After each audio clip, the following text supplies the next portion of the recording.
CERN Basher tells me that he has a very, very special show today. So, don't go away. Don't, some people only stay for 5 minutes or 6 minutes.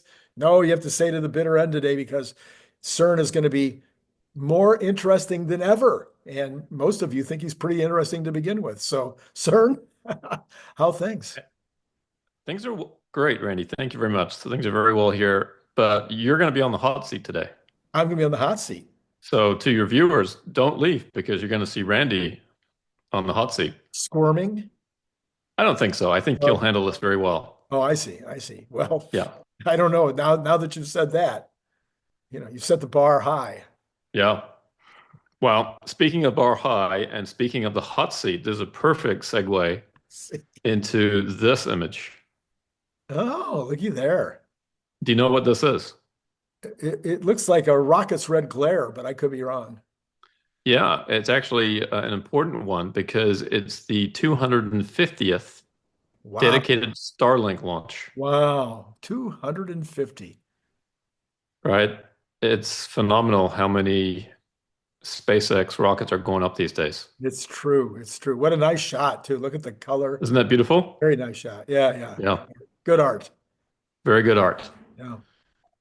All right. So with the disclaimer out of the way, we can get For to those some who want Cybertruck to, for photos. those who want to read the disclaimer, you can always take a screenshot. That's right. Yeah. So now we have an armada of long-range rear-wheel drive Cybertrucks. How many does it take to make an armada? Well, I grokked that. Do you know what the answer is? I don't know. That's why I ask you. It's about 130 ships. 130. Okay. Was in the Spanish Armada. Yeah. Ah, okay. Now, in this image, there's 70-ish Cybertrucks. I got it. Okay. So we're about halfway there. So Joe Techmeyer was, he's got half of an Armada. Yeah. And then here's an interesting event. Lots of different Cybertrucks in a parking lot. Do you know what they were doing here, Randy? Is this part of the hot seat? Nope, not yet. No. We're getting warmed up. Okay, getting warmed up. All right. What are they doing in this parking lot with all these cyber trucks? No, no idea. It was a contractor event day, Ah, talking to contractors about the Cybertruck and all the different things it could do. And it was hosted at Giga Texas. I see.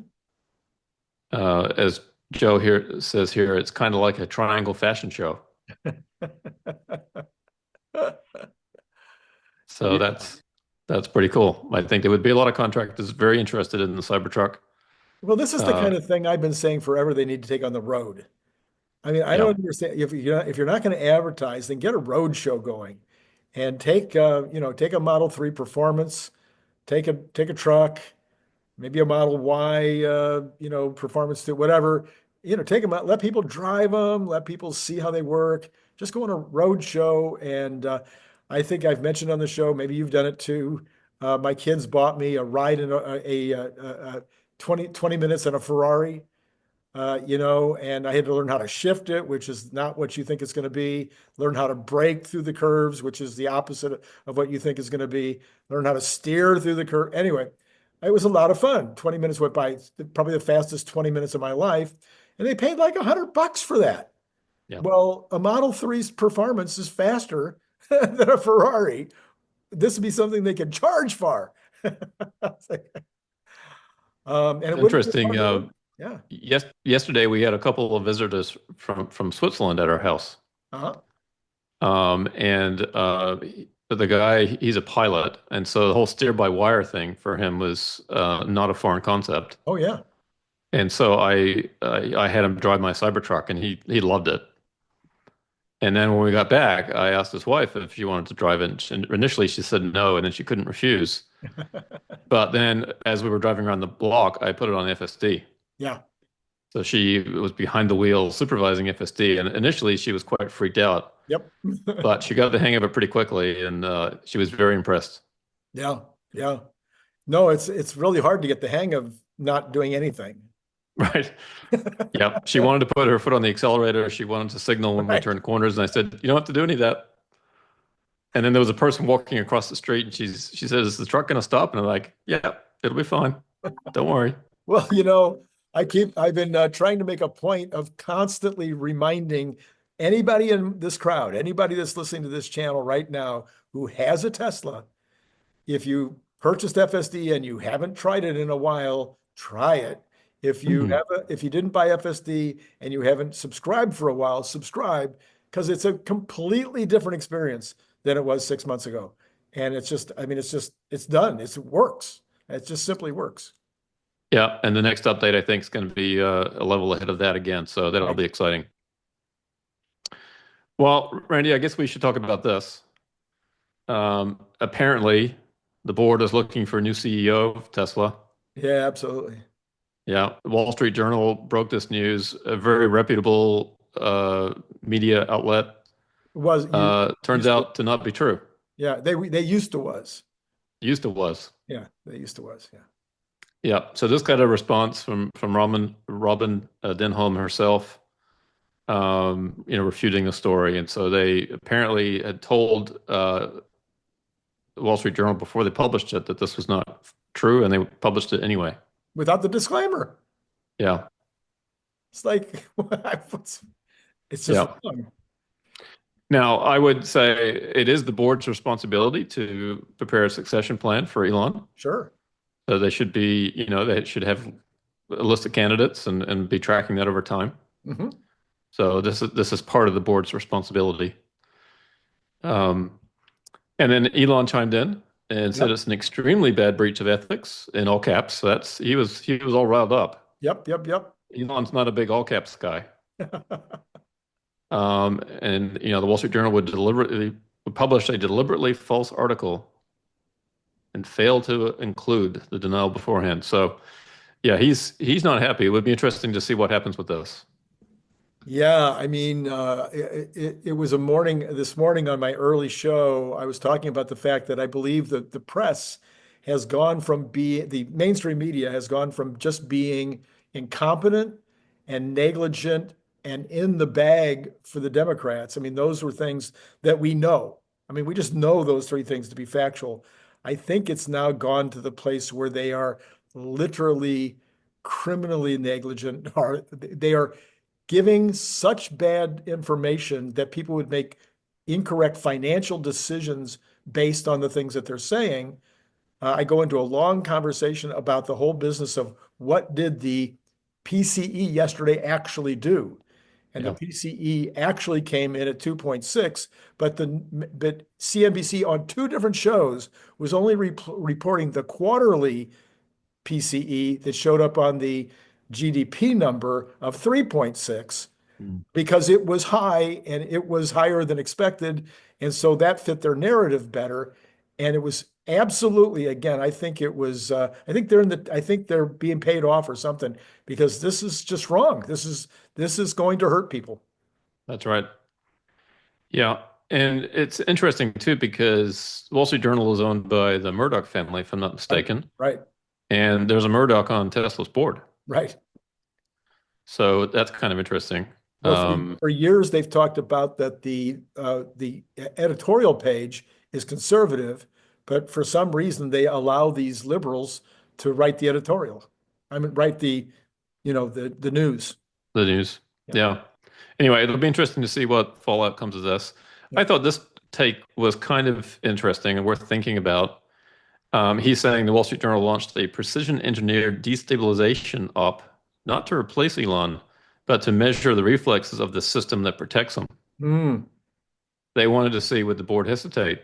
Would investors flinch? Would Elon ignore or retaliate?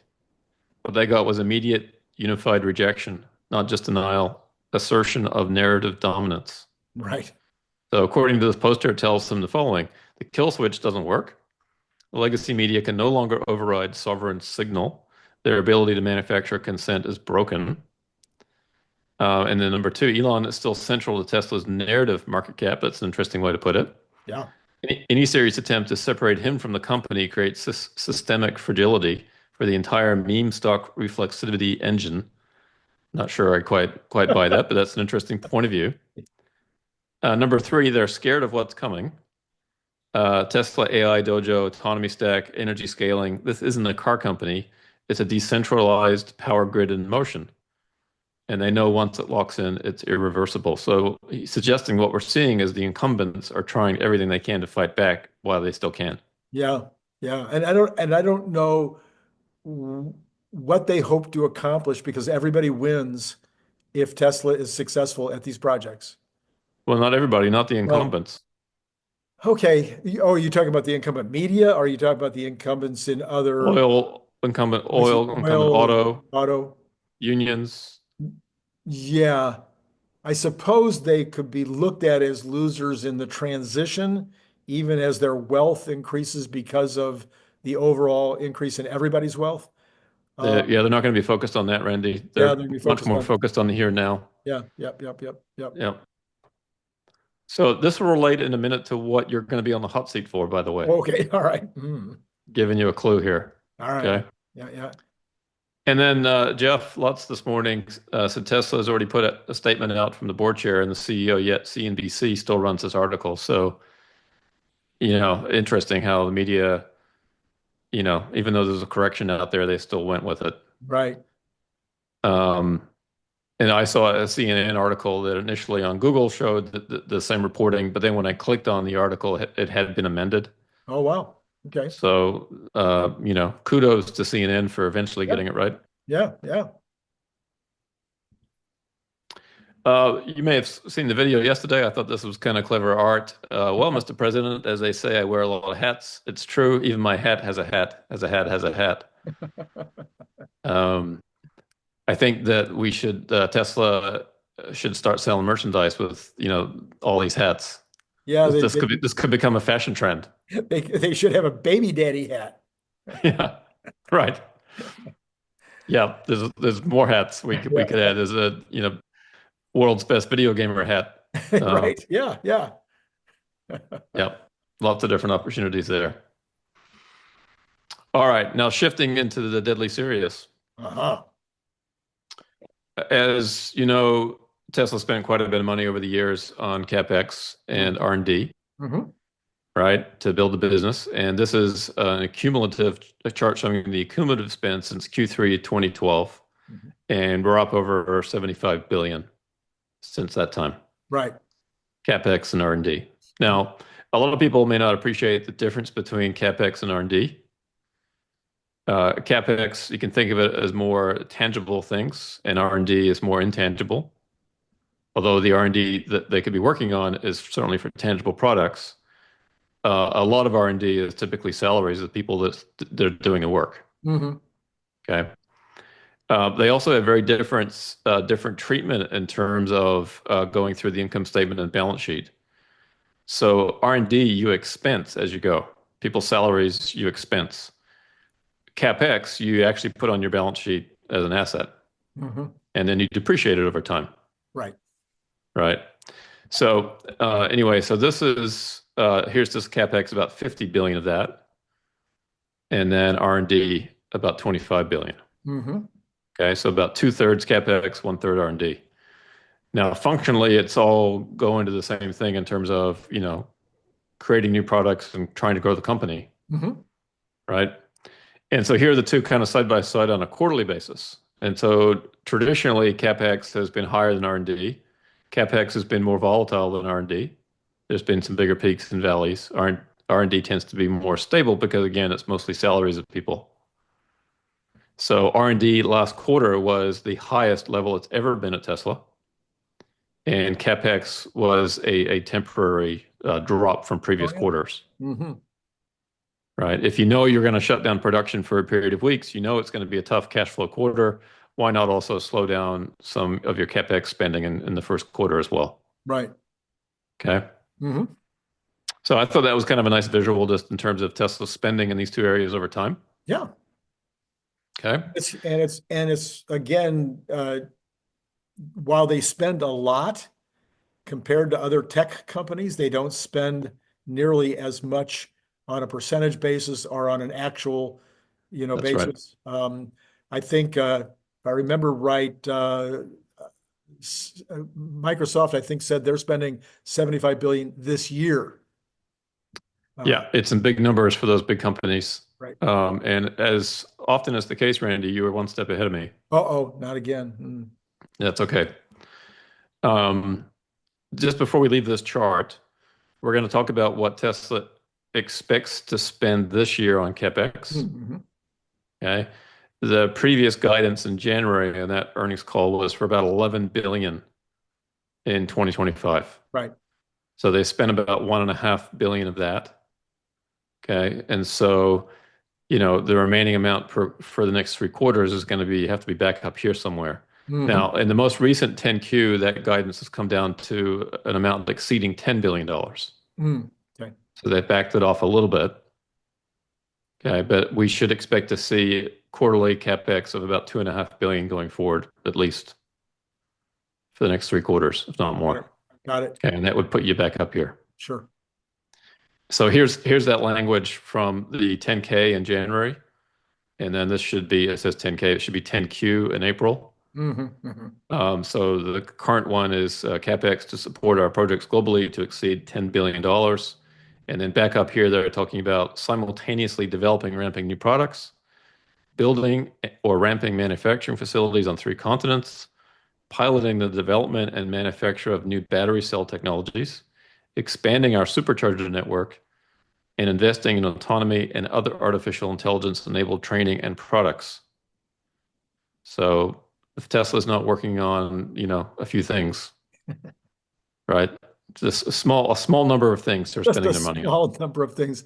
Three that come quickly to mind are the completion of Corpus Christi, the building of the new facility for Megapacks in Texas, the building that they're doing next to Giga Texas to add on to the huge data center that they're putting in down there. Um, Cortex 2. Cortex Yep. 2. And then I mean, that's just kind of a start Don't of, forget the semi factory. oh, I'm sorry, the semi factory. I knew there was one more that was not coming up quickly. So that's just in the United States. That doesn't count what they might be doing in Berlin. I know there's conversation that they might be beginning battery production there. So who knows? It's crazy. Yeah, huge. Yeah. And by the way, with this situation we did yesterday in Spain and Portugal with the blackouts, Right. I will make a bold prediction that the sales of megapacks in Spain and Portugal are going to skyrocket in the next few months. Maybe there would even be enough, given what happened in Australia, because this is basically a copy now of what happened in Australia, and Australia ended up buying a bunch of megapacks. Yeah. Maybe this would generate a reason to almost immediately start building a building, excuse me, in Europe someplace to do megapacks. Yeah. If I was the Spanish government, I'd be on the phone to Elon today. Yes, yes. Yeah. And then Elon also made some comments about R&D in January 2024.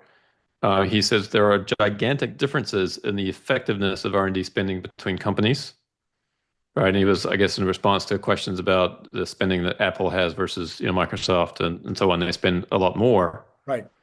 Right. And he says, but, we get more innovation per dollar spent than those companies do. And he says, I think of Tesla in its entirety as research and development.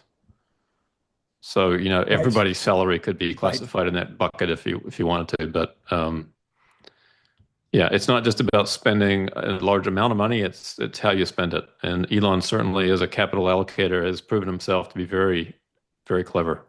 Yes, and Apple, quite frankly, even in using that comparison, Apple is right at the top in terms of return on invested credit. And Tesla is way above the average in terms of return on invested credit, but they are not quite up to Apple yet, but that's mostly because they're so much younger as a company. Yeah, just one correction. Return on invested capital would be the Capital, correct term. capital. Yeah, Yes, just to make sure there's no misunderstanding. yes, yes. And speaking of return on invested capital, Randy, your transitions are perfect. I tell you. Um, with Google's quarterly report, apparently they earned an extra 8 billion in profit in Q1, right? And so it was essentially discovered that that was due to their investment in SpaceX, right? So we think of Google and Tesla going head to head, with Yeah, Waymo and Robo yeah, Taxi. yeah. Google's actually a partner of SpaceX. SpaceX uses Google's data centers and so on. And Google was an early investor in SpaceX. In 2015, um, they made $1 billion investment A in billion. SpaceX alongside Fidelity. So those were two pretty key investors early on that no doubt helped SpaceX, but now they're enjoying that success. 100%. So.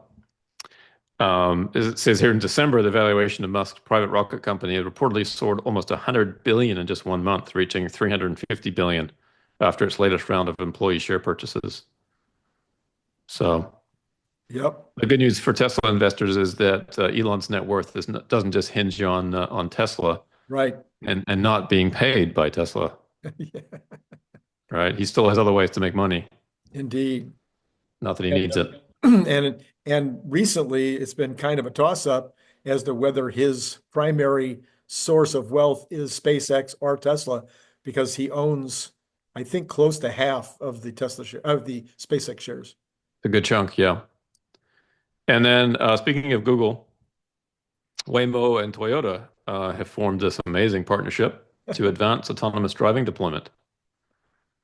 But they say here, the companies will explore how to leverage Waymo's autonomous technology and Toyota's vehicle expertise to enhance next generation personally owned vehicles. I've come up with a new term, personally owned vehicles. Personally owned vehicles. But Yeah, we know with Robotaxi, we're going to see the disruption of that yeah. a lot of people will not need to own a vehicle anymore at Right, some point, right. that they're focused on personally owned vehicles. Yes, So, this exploration of a possible maybe someday deal cost Tesla, I would say, about $10 a share yesterday. yeah, well, that's fine. Um, yeah. And here's the second part of the article. There's a quote here. Toyota's committed to realizing a society with zero traffic accidents and becoming a mobility company that delivers mobility for all. We share a strong sense of purpose and a common vision with Waymo in advancing safety through automated driving technology. Blah, blah, blah, blah, blah. Okay. But no, I mean, that's great. That's good. Obviously, this is the way the world's headed. So wish them well. By the way, this is pretty funny. The next RAV4. Yeah.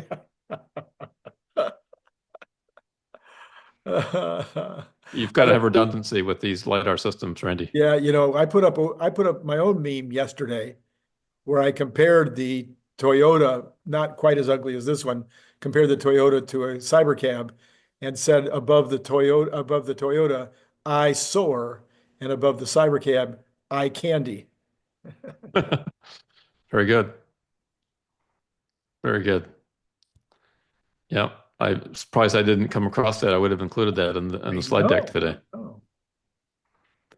Oh. So this is in Mesa, Arizona.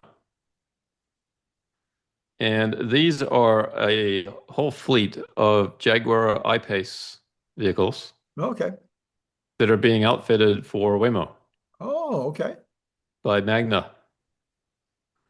And so this is a parking lot that holds, I don't know how many vehicles are here. There's a lot that goes Bunch, pretty far yeah. back. Yeah.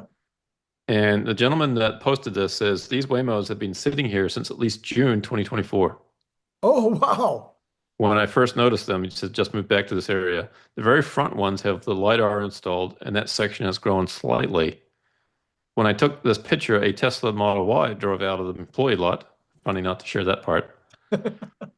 And then why aren't they moving these onto the road faster? This lot may have more than the current existing fleet. They have the money. Why not get them on the road ASAP, knowing Tesla's about to eat their lunch?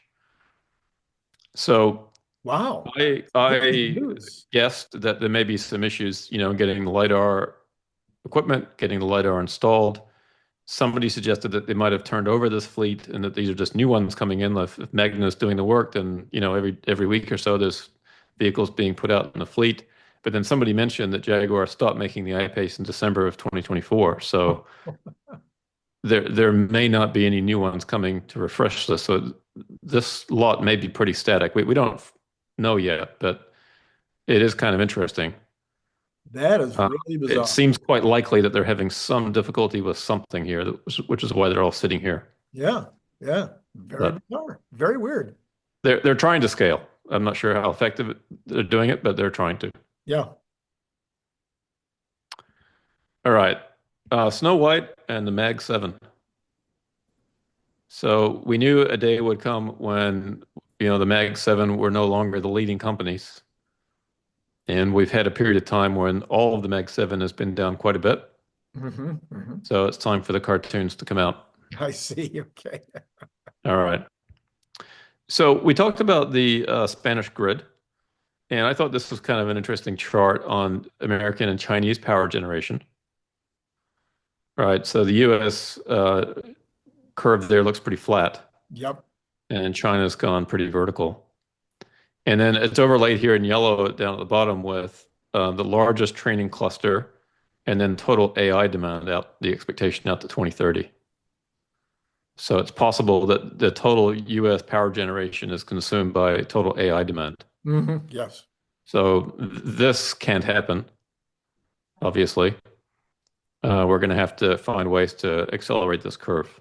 Yeah. So last night, Brian Wong and I got into that a little bit. So I'll try to remember to put the card up on this later.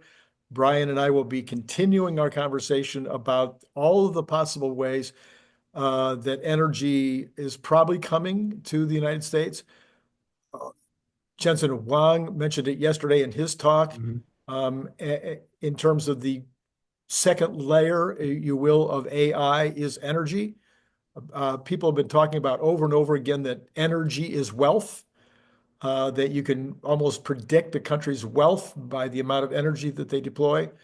So the United States needs to get on the stick, and I'm just hoping that the current administration will turn it into kind of a Manhattan type project or a moonshot project where we set a goal for the end of the decade and create all of the possible ways of getting there. I mean, there's obviously an intensity in the Trump administration about energy. It tends to be old energy, more about oil and coal and natural gas.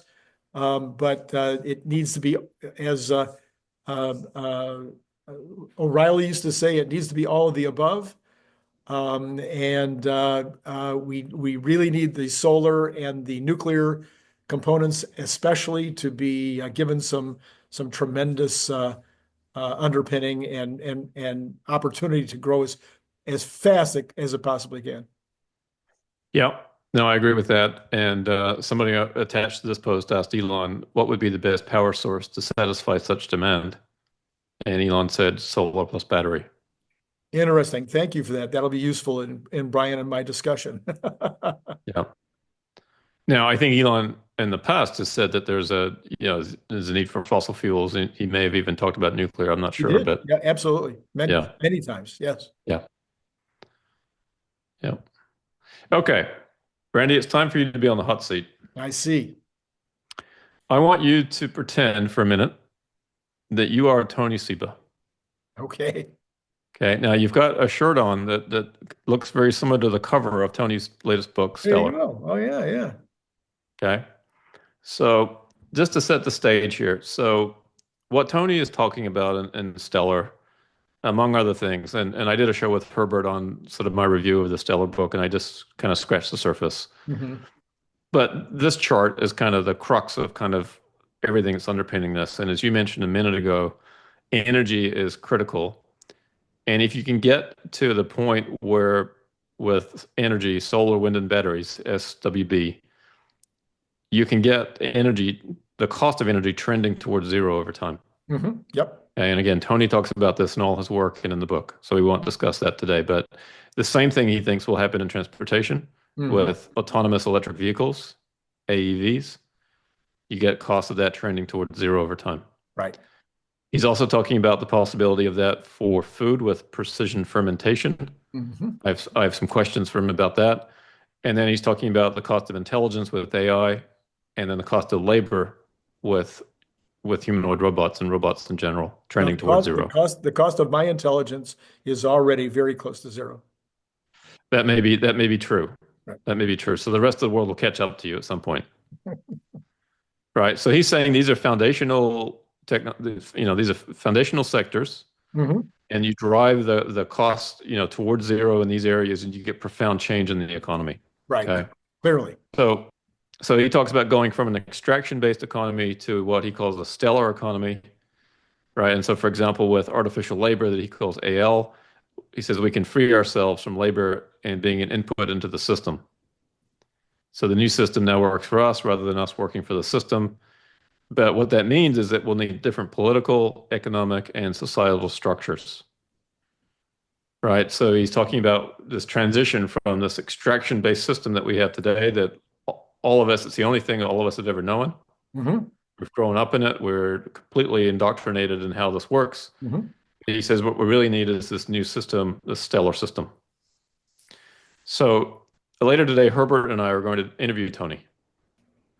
But I wanted to give you an opportunity to answer some questions from some of the ex-readers. Mm. Okay, so I posted yesterday, I said, I'm going to be talking to Tony. Please give me some of your questions. Right. So I'd like you to be on the hot seat and I pretend that you are Tony and answer the questions if you are Tony. Okay. All right. Are you up for that? I'm up for it. Sure. All right.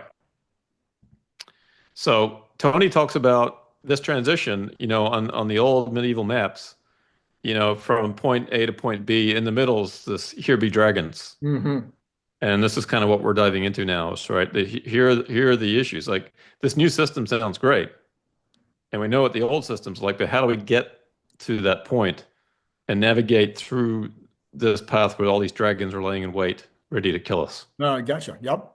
All right. So here be the dragons, Randy. All right. So here's my post from yesterday. Here's some of the questions. So let's just start at the top from Tesla boomers. One of the parables of liberty in the US prescribes, what belongs to you, you tend to take care of. What belongs to everyone tends to fall into disrepair. How will your stellar society handle this principle as the marginal cost of labor, energy, and goods trend towards zero? Yeah. This is an important issue. I think the one that causes me to things have become less valuable already. As they become more, there's another side to this, if you will. As a thing becomes more plentiful, it becomes less valuable. We know this. Yes. But pictures would be a great example. When I was growing up, a photograph cost you 10 cents to develop. Therefore, it was valuable. Today, photographs are free. Therefore, they become not that valuable. Oh, we keep millions of them in our phone, but how often do we go back and look at them again? So there's a real shift in the value of things. But I don't think that will change very much in terms of whether we still acquire, and I don't think it'll change very much in terms of the fact that we will still own and protect the things that we do continue to own, and that will become more and more about our home. You see, it's not on the list. There's nothing on that list about the home. Okay. And so the home prices are going to continue to go up because we'll have more and more leftover money to invest in property as opposed to investing it in food or clothing or even healthcare. I think the cost of healthcare is going to come down as well. Maybe not to zero, but it's going to come way down. Mm-hmm. So I think there will be new things. I believe there's going to be bespoke things. So you're already seeing custom watches, for instance, that cost $100,000. So people will want art, they'll want things, meme coins, whatever it is. There will be things like this that will still be owned, and again, people will be able to spend a lot of money on them because that'll be the trade-off, if you will, for these things that cost nothing. So I don't see other people talking about, this is one of my most fun subjects to talk about, is this change coming. I think quite frankly, I think Tony Seba's first chapter of the book, where he talks about the history of the extraction society or extraction economy, is completely wrong, fails to take into consideration things like religion and human purpose. Um, a very big mistake on his part, I think. And going forward, the same thing is that some people think, well, religion will become a thing of the past in the future. It won't. We will still have religions, and we'll still have religions that disagree with one another. And we have one religion in the world right now that's getting more and more aggressive in terms of saying that they want to take over the world. So that was missing from the Tony Seba plan. Yeah, I mean he does talk about religion a little bit in the book, but we'll leave that for another Right. time perhaps. So, and then if we go across here to Steve on the top right, if all jobs will be taken by humanoid robots and universal basic income will be implemented to avoid riots and dystopia, who will pay for it? Manufacturers like Tesla shareholders, Optimus buyers, Optimus users, leasing, someone else? How will they be convinced to do that? How will the manufacturers be convinced to Well, pay? I think the question is how will they be convinced to pay for this? He sees that universal basic income will be needed for people. How are we going to convince people that they should front the money for that? Oh, for universal basic income? I think that's what he's asking here. Yeah. I see. Okay. So I don't think there will ever be universal basic. Oh, well, let's put it this way. I don't think if it's tried, it'll last. I don't think that's the future at all. The way that to the extent that it was necessary, or we found that I'm wrong, I'm 100% wrong. Um, I think you will have a situation where you'll have a revolution if you don't do it. So there'll be the people that just can't find a job, that have no purpose, nothing to do, which may be a bigger problem than whether or not they have subsistence level income. I don't think any of that's going to happen. I've talked about this at length. I think we will move into new jobs, and there will be a huge requirement for human services at all kinds of levels: sports, gaming, travel, etc., massages. I don't know. There'll be huge opportunities for humans, where humans will continue to want humans to do that kind of thing. Even what we're doing right now, what you and I are doing right now, this particular kind of job will still be a job that humans do. Yep. No, I think those are good points. The next question just below that from Seaman Ski: how can governments already carrying large debts fund a universal income when income taxes and sales taxes plummet? Without a robot/electricity tax so high, it almost defeats the purpose. And he faults me here. He says something I believe Cern has missed in his analysis. Do the math. I haven't actually done the analysis yet. I've just been reporting what Tony's been saying, but I hear him.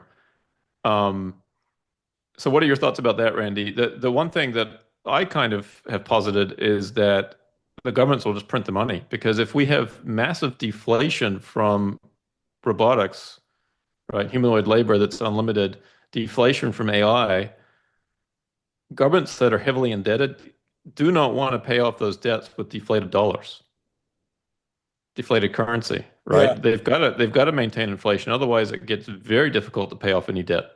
yeah. So productivity creates massive wealth. Productivity is one of the fastest ways that governments can pay off debt. So Yep. we're going to go through a 20-year period before we get to at least a 20-year period before we get to this kind of nirvana that people are talking about. During Yeah. that 20-year period, productivity's, Kathy Wood says it might run as high as 8%, 10% a year. And that should allow the US government at least, and probably other governments around the world, to pay off their debt, or pay it down to something that's extremely reasonable. I think this just occurred to me as you were talking, that I think if we really get into the situation where food is almost free and electricity is almost free, which is going to make water almost free, et cetera, to where the really only expense we have is the cost of our house, and maybe small, and then the stuff that we just want, like Yeah. experience or travel or whatever. I think that there will that I kind of think it'll be kind of like when we were little kids growing up, where the parents were paying for everything, and then they would say, "Well, if you really want that, you've got to go earn it." And I think that's what we're going to be looking at, as opposed to needing $500 a month of income in order to pay for whatever our basic needs are. Our Yeah. basic needs will be so inexpensive that it really won't be an issue. And if we really, really want to make that trip to Svengali or someplace, or we really, really want to go see the next whoever concert, we will have to find a way to earn it. And there will be ways to get that done. Okay. Below that, Peter at Tesla Price, question, which types of manual labor jobs do you think humanoid robots will take over first, and which ones will be hardest to replace?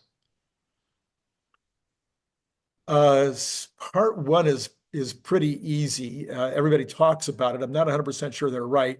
Everybody talks about the ones that are have some kind of danger associated with them, that are boring and monotonous. But I think the reality is it's going to be who's willing to pay the most for the bots. Yeah. I don't think it's going to have anything to do with whether they're boring or dangerous. If I can afford to pay 400,000 for the bot because it's going to give me that value, then I'm going to outbid the other person for the bot. Now, slowly over time, as there's enough bots being made that the $400,000 guy is satisfied, the $300,000 guy is satisfied, we get it down to where it's really where Elon says it will eventually be like $30,000 for a bot. At that point, maybe it starts to take over the things like the boring and the dangerous jobs. But way before that, Brian Wong and I again last night were talking about, will bots be the things that are driving tractors? Will tractors become autonomous, or will you just put a bot in the chair? Yeah. And the same thing with everything else that is currently moving around on wheels someplace doing some kind of work. And it might be that the bots just start operating those vehicles. It's interesting too, because as bots become more capable, they become more valuable. They Right. can do higher level work. And so the economic incentive is there actually to replace the most expensive jobs if possible first. Right. Exactly. Because the cheap ones, they're the cheap ones. You're not going to get much savings there. You get your biggest bang for the buck by replacing the more expensive work, particularly work that requires a lot of training and so on, right? And safety measures and all kinds of things that make it more expensive. So yeah, that's an interesting one. Right. And as you've pointed out, and you and I have talked about at length, is it would also be the companies that have 4 shifts. They're going to be first in line. Yeah. Yeah. I mean, it's just that you have 4 times the value of a company that has 1 shift. Yeah. So those folks are going to be willing to pay 400,000 because they're going to easily get 400,000 in value. Yep. Okay. Let's go to the next page. There's lots of great questions on this page. I don't want to ignore anybody, but we do have a lot. So from the EV Evangelist, Stellar is immensely clever in its new, relatable packaging and presentation of Tony's future. Question 1, given the undeniable GDP impact of near zero labor costs, humanoid bots, does he imagine governments will nationalize production? And what will the consequences be when they do? Well, you can have all kinds of different decisions by governments in that regard, but I think that one of the things that Brian Wong has talked about for a long time also, because of course he is a futurist. He actually wears the title well. I'm a kind of a futurist because I spend a lot of my time thinking in the future. But one of the things that Brian talks about is that one of the big jobs people will have is being owners of productive capacity. So being owners of cybercabs, being owners of Optimus robots, being owners of other kinds of robots, or being owners of factories that make things. So there will be lots and lots of people that will be owners of this production because the government would just make a mess of it anyway. But yeah, I don't see any change except maybe actually more entrepreneurial activity with people owning the things that are going out and doing things. Remember, there's going to be what happens with wealth. I'm not saying this to you. I'm sure you already know it, but to everybody out there that doesn't know it, with great wealth, you start to do things that you didn't even consider before the wealth happened. So one of the things I talk about as an example of that is the streets and the beaches and the highways and everything else is going to be so clean. It's going to look like Singapore in this new age, because that'll be a job that robots can do very inexpensively. And so we will have absolutely amazingly clean the environment will be it'll look like Singapore. And do humans revert back to their old ways of just throwing the trash out the window as they drive by? They might, because the robot will just pick it up, within Yeah. 5 minutes. Yeah. How about question number 3 from EV Evangelist? What impact will abundance have on human rates of reproduction? Yeah, boy, that's a good one. Yeah, we already have a pretty serious issue there, as Elon constantly points out, something that I have been paying attention to since I was actually in the sixth grade, I guess. When I realized that the school that I was entering, which was its first year of existence, uh, that I was at the lead edge of the baby boom, and this was not necessarily going to always be true, and that schools weren't paying nearly enough attention to the demographics that were right in front of them. So demographics has always been intriguing to me, and I saw the baby bust coming 20 years ago, that we're seeing now, and not as bad. I didn't think it would get this bad, but it's really bad now. So yeah, the inclination, your intent, the theory that you would have in your mind would be, yeah, the population thing gets worse and worse and worse. Now, the fact that you've got labor taking over the human requirements may mean that you don't have a systemic elimination of humanity, although eventually you would. I mean, at some point you just would, because you have zero. You have 5 people left and they only make 4 babies. So eventually it's zero.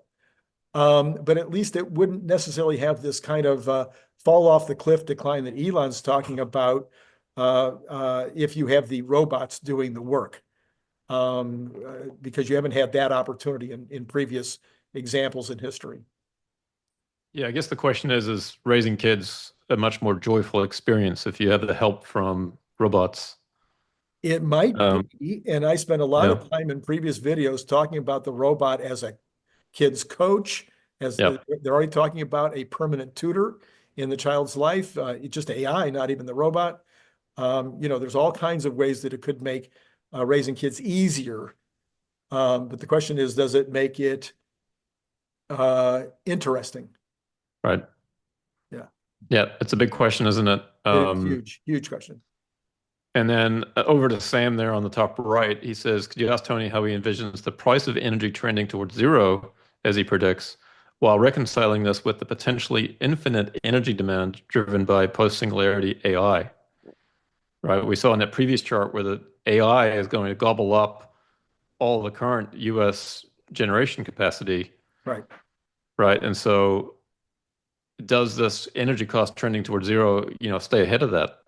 I'm just going to encourage everybody again to listen to any time that Brian Wong and I are on talking about energy. Brian is an expert in this.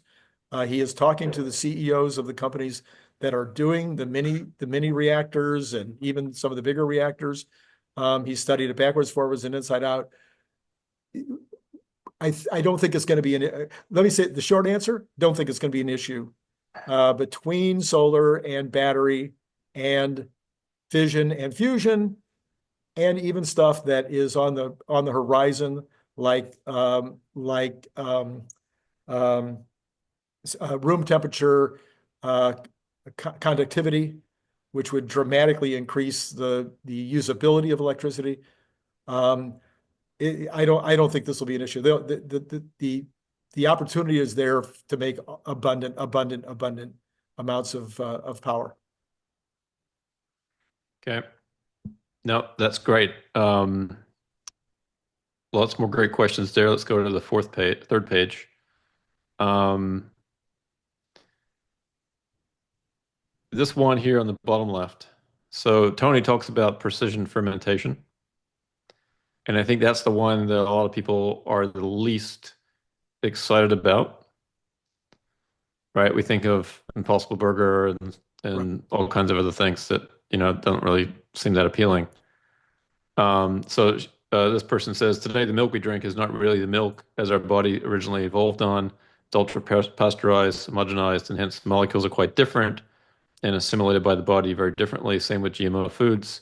So what is milk, apple, or other foods to our minds is alien to our digestive process and hence the intolerances and gut issues experienced. So he says, I believe the massive similar mistake is being made with precision fermentation and similar produce, um, et cetera, et cetera. So he says, I think what Toby Seba is missing, I think this is what Tony Seba is missing. And he says, I'd like to understand how to massively test this implication before adding this to daily human intake.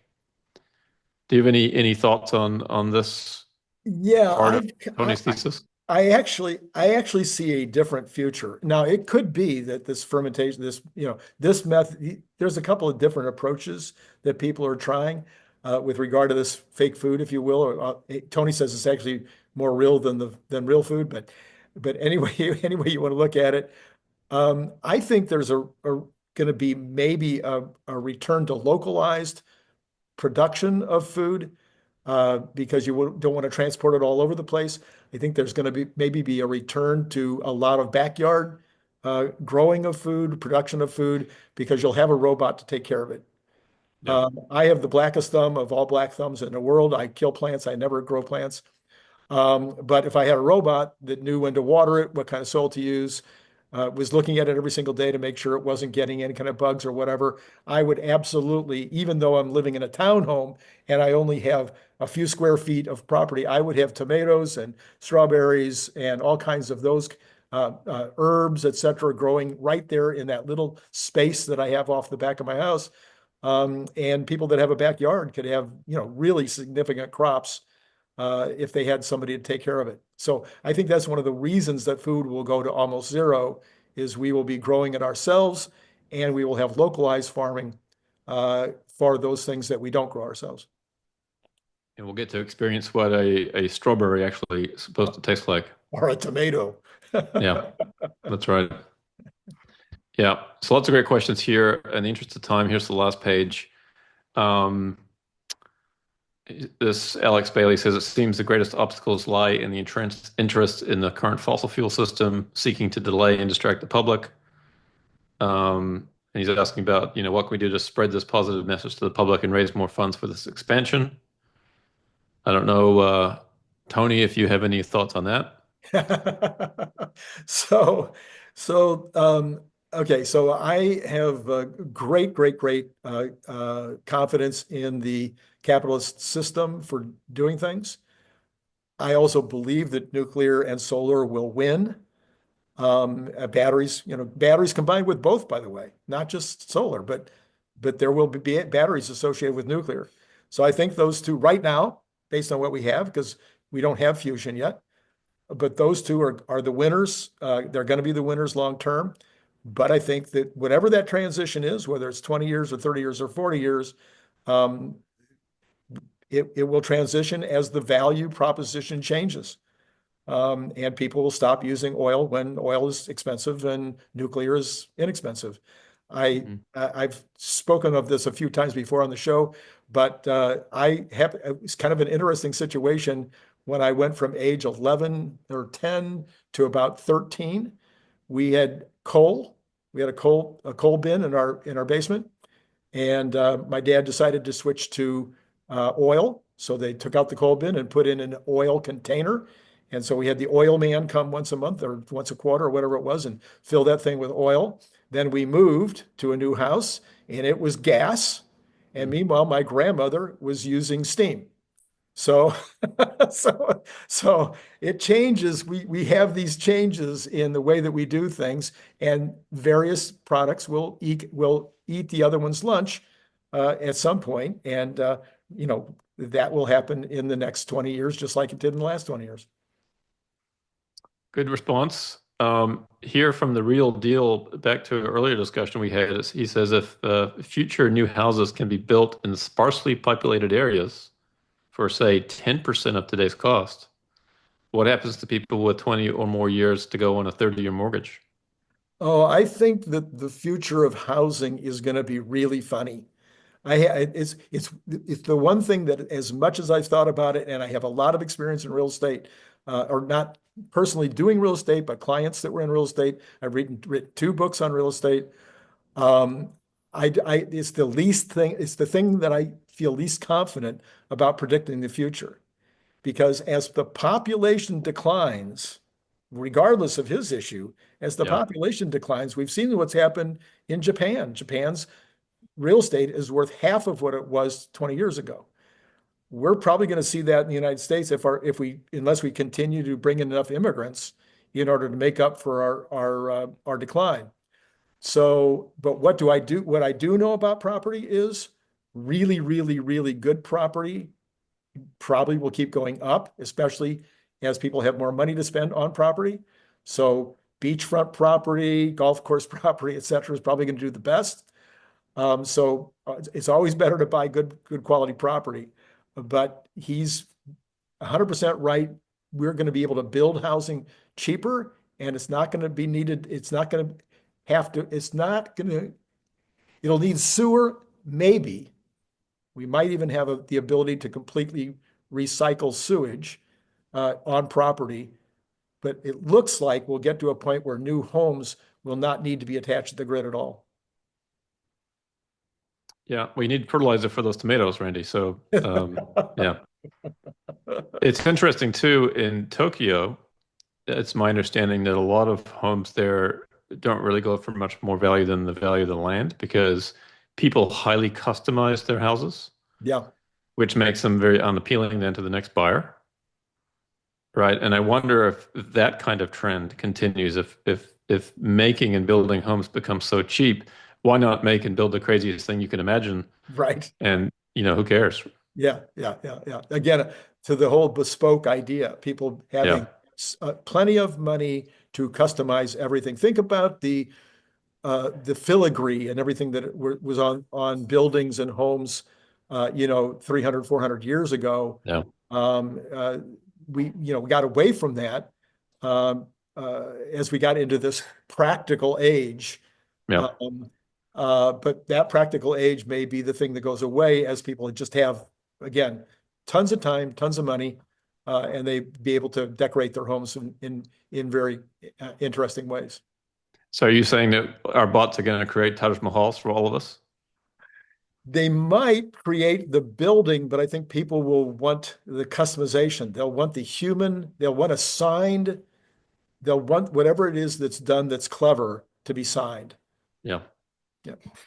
All right. One final question, and this is a theme across many of these questions from Nathan here. What are the most critical dragons, societal, political, or economic barriers we must confront to avoid derailing this journey? Wealth. It's number Explain one. that, please. Number one. As a culture becomes wealthy, they become soft. They become they begin looking for something amusing to take up their time because they're like, oh, I've already traveled to all those places. I've already eaten all those foods. I've already done so what am I going to do to amuse myself? You can see this, in the Hollywood crowd and others that get uh, a lot of wealth. They're looking for the next sexual experience, whatever it is that they can do to add to their list of amusing things that they've done. And if they run out of amusing things to do, then they lose interest in life. They might turn to pills or to alcohol, to ways to to reduce the anxiety of not having of being the anxiety of being bored, if you will. So no, I look at wealth as by far the most critical issue, the most critical dragon that people will face in the next 40 years. It's an interesting take. Um, yeah. And then finally, Tony, where do you park your time machine? Where do I park my time machine? Yeah, the last question here. Where you park your time machine. I don't, yeah. Oh, you mean like if you have a time machine, which era would you take your time machine to? Well, I suppose that's part of the question. Yeah, where would you go back to? Yeah, Yeah. yeah. Well, this is going to sound ridiculously uninspired and not very creative. I've said multiple times on my show, this is the most fun job I have ever had. And I'm living in a situation in this little townhouse by the golf course where it so meets my needs and it has so little upkeep and so little requirement that it is. I enjoy every minute of every day. I'm just having a blast. I have very little responsibility, and I have a great wife. I mean, it's just like, how does it get much better than that? It'll be fun when you start seeing humanoid robots subscribe to your YouTube channel, That will be good. right? Because they'll want to learn too. Although I suppose there may be more efficient ways for them to learn than to watch your show, unfortunately. But yeah, Yeah, yeah. All right. Well, yeah. So there you did. You put me on the spot, but it's quite frankly, you're putting me on the spot in an area of interest. Maybe my highest interest area is how does all this stuff play out in the future? I thought you would thrive, Randy. I didn't think that you would suffer because of it. So yeah, you did very well. Thank you. We can now contrast that with some of Tony's responses. Oh yeah, Uh, yeah. we'll see where Herbert and I are talking to Tony later on today. So by the I time this haven't, video comes out, it'll probably coincide nicely when Herbert's one comes out. yeah, I haven't read his third chapter yet. But I have read some of his thinking about how government should change. Yeah. And what I've read so far about how I think how I view his view of how government should change in order to take care of the future. I hated every minute of it. And by the way, I'm a huge Tony Seba fan in terms of his technological Mhm. understanding, his ability to be able to predict and project what's going to happen with disruption. I'm a big fan of all of that. So I'm in the middle of chapter 2 right now. That section, unfortunately, I think I know everything that's in that chapter already, but I will continue to slug through it. But yeah, I'm a big Tony Seba fan, but not of his philosophy or his understanding of history. Sorry, Tony. Well, and that's why we need more and more people to think about this so Yeah. that we get the best ideas floating to the top, right? And like you said, Tony has been very good at understanding the economics and the mechanics of disruption, Right. probably better than anybody else we've ever seen. Yep. Yep. But that doesn't mean that he's right on every aspect of this. True. True. Yeah. True. True. Yep. Okay, Well, sir. thank you, Randy. That was good. Well, I appreciate you as always, and we will wrap it up right now. And as I always say, what do I always say? Oh yeah, oh yeah. It's been great talking to you. Thanks, Randy.